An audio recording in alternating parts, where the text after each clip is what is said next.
Cette farce remonte à 3 mois auparavant. Par hasard, Gabi avait surpris Carlos, en train de tromper avec la nounou de la maison. Et pour comble de malheur, Xiaomei n'était pas qu'une simple nounou. Elle était aussi mère porteuse. Bien que Gabi fût profondément choquée, elle n'a pas révélé la vérité sur le moment. Elle est rentrée chez elle et a attendu en silence. Quand Xiaomei est entrée dans la pièce, cette rencontre soudaine l'a terrifiée. Mais contre toute attente, Gabi n'a ni crié ni frappé. Au contraire, elle a proposé de s'allier pour chasser ensemble ce salaud de Carlos.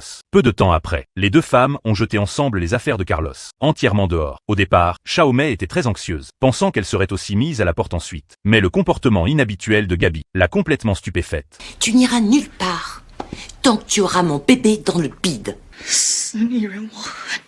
Je sais pas ce que ça veut dire, mais j'ai pas aimé ce ton. N'oublie jamais que c'est moi la patronne dans cette maison. Autrement, ça pourrait être les 9 mois les pires de toute ta vie.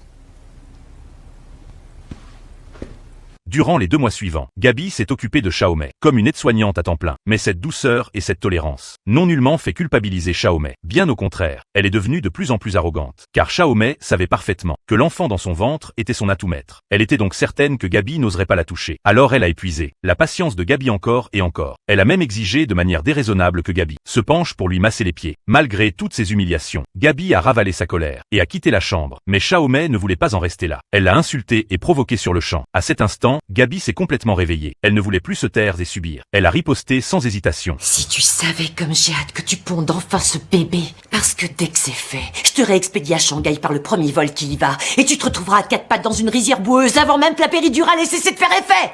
Mais vous avez promis de trouver appartement dans le quartier chinois pour moi, pour travailler chez mon ami au restaurant et avoir une nouvelle vie. Dis à amie chinoise de me traîner au tribunal.